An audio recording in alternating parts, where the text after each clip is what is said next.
Safety and security sa lungsod Pasig pinatupad ng butihing Mayor Vico Soto. Yan ang pag-uusapan natin patungkol sa kinabibiliban, hinahangaan at pinakamahusay na punong lungsod sa buong bansa ngayong araw po. Pero bago yan mga kaparokya, kung bago lang po kayo sa akin channel at kung gusto niyo po ng gantong content ay makikiusap po ako sa inyo na pakisubscribe ang aking YouTube channel. Paki-like and share nyo na rin po mga kaparokya nang sa gayon ay mas dumami pa po ang makapanood ng mga uploaded video po natin. Maraming salamat po sa inyo mga kaparokya at sinashoutout ko nga po pala lahat ng aking subscribers. Meron na po tayong almost 12,000 subscribers mga kaparokya at ang goal po natin ay 12,000 for this week. Tulungan nyo po ako mga kaparokya na ma-reach po ang subscribers po natin na 12,000. At sinashoutout ko din po mga kaparokya ang mga solid viewers po natin, especially yung mga OFW na patuloy na tumatangkilik, patuloy na sumusubaybay ng ating munting channel. Sobrang na-appreciate ko po kayo mga kaparokya, kaya saan man po kayong dako ng mundo naroon ay magsiingat po kayo. Again mga kaparokya, kayo po ang tinuturing kong bayani ng bansang ito. By the way mga kaparokya, magpapakilala po muna ako. Ako nga po pala si Mervin, the man behind Kaparokya TV. Kamusta po kayo? Naway nasa mabuting kalagayan po kayo habang pinapanood nyo po ang video ko na ito. So yun nga po mga kaparokya, alam naman po natin at kilala naman po natin ang butihing Mayor Vico Soto kung paano nito pamunuan ang lungsod Pasig. Obviously mga kaparokya, mababakas sa kanyang kagwapuhang muka ang mahinahon at peaceful na paggugobyerno. Subalit mga kaparokya, nitong nagdaang araw ay pinaramdam nito ang bangis at pangil nito pagdating sa safety and security po ng kanyang lungsod. So yun nga po mga kaparokya, pinatupad po ng kapulisan sa lungsod po ng Pasig ang Oplan Galugad. Ito po ay para sa security and safety ng lungsod Pasig na pinangunahan po yan mga kaparokya ni Sir Emil Garcia. At dito mga kaparokya, walang sino-sino, kahit kabaro nito or kahit pulis din mga kaparokya ay hinuli po ng mga opisyal na ito. Kaya talagang kudos sa mga kapulisan ng lungsod po ng Pasig dahil pinapakita ng mga ito yung pagiging fair nila sa pagpapatupad ng Oplan Galugad. So panoorin po natin to mga kaparokya at para ma-witness natin kung paano ipinatupad ang Oplan Galugad nang walang haras na nangyari. At masasabi po natin mga kaparokya, peaceful ang nangyaring Oplan Galugad na ordinansa po ito ng lungsod po ng Pasig. So tara panoorin po natin ito mga kaparokya.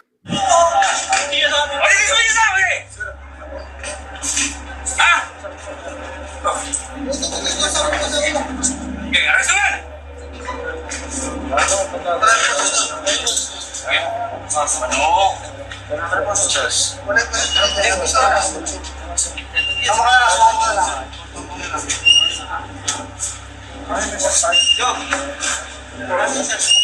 Ikaw yung pulis, ha? Saan yung pulis? Alam mo, ang tao mo? Pulis ba ito? Nasa yung cellphone ko, boss. Pulis ka ba? Hindi mo ang pulis? O, sige. Ha? Sumba? Okay, pag nabalik ang pulis, tingnan natin kung ano maging problema mo sa akin, ha? Pulis to? Hindi. Pulis. Ganito ko na sa video. Kaya po grabe. Grabe ka na ba? O, saan ka kasi? O, saan to? O, saan po? Sino yung Barbosa? O, sino yung deputy? Sino? Sino kayo dito? Hindi mo rin kilala. Ano niya ka? Ikaw ba yung niwala ka ba? Wala ka ka sa Barbosa. Kilala mo sa intro, di ba? Kung ikaw sa liga ng dibate ng pizza, sabihin mo ako, kailangan mo mga kasama mo, di ba? Kasi nga, galing-galing ka. Wala pa naman sinungaling.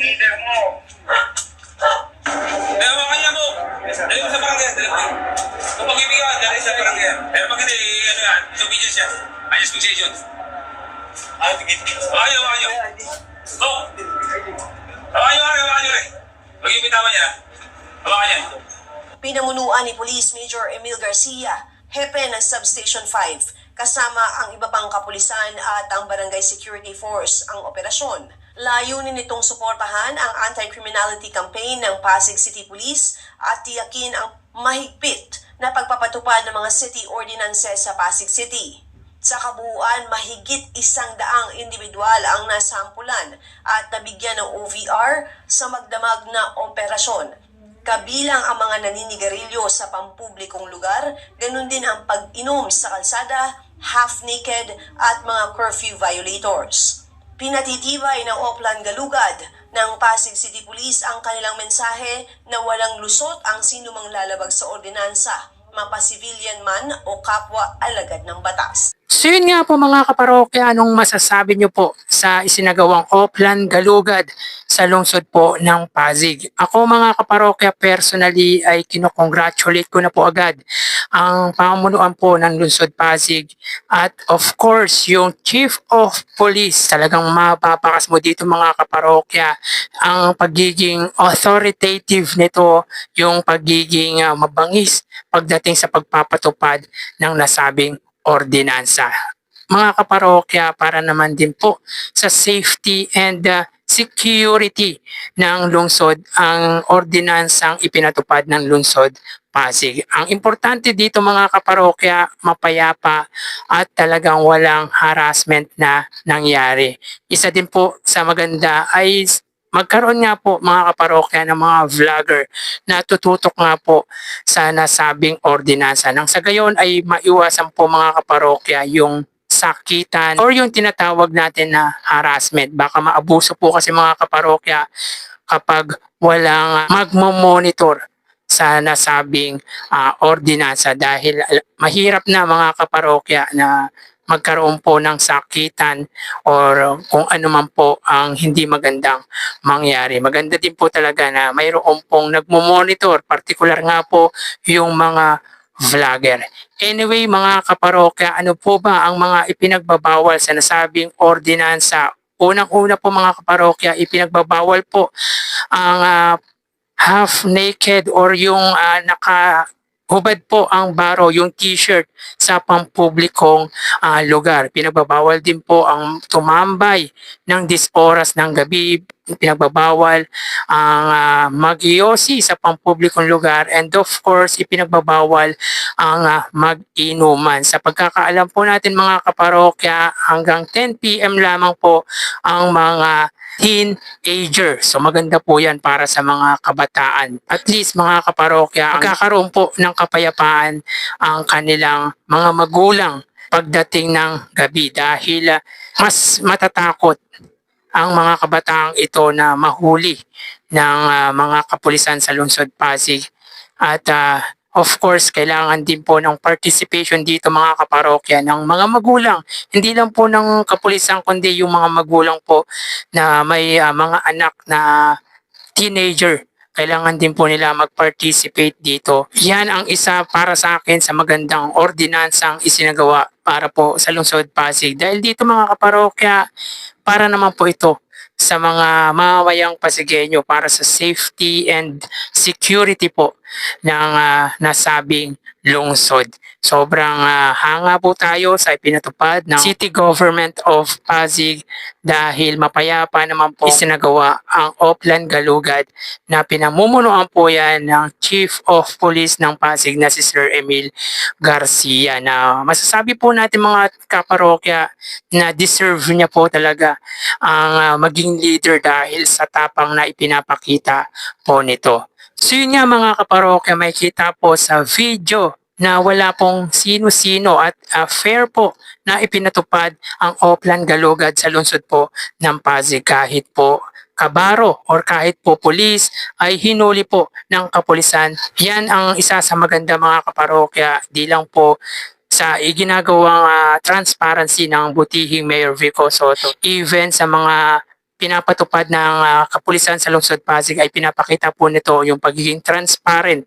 Kumbaga fair ang paghuli nila kahit na ang kapulisan or kasama nila sa serbisyo ay hinuli po nila. So again, ang take po natin mga parokya dito, as long as may nagmo-monitor na tulad po ng mga vlogger, ay maisasagawa po ang Oplan Galugad ng mapayapa at walang harassment na mangyayari. Again, kudos sa mga namuno sa lungsod po ng Pasig tulad ni Mayor Vico Soto, and of course yung City Government of Pasig, yung City Council at yung mga kapulisan sa lungsod po ng Pasig. Sobrang humanga po tayo sa pagpapatupad nila ng ordinansang ito. So kayo mga parokya, anong masasabi nyo patungkol po dito? Paki-comment naman po mga kaparokya ang opinion nyo patungkol nga po dito. So hanggang dito na lang po tayo mga kaparokya. Magpapaalam na po ako sa inyo. Magsingat po tayo palagi. Thank you and God bless.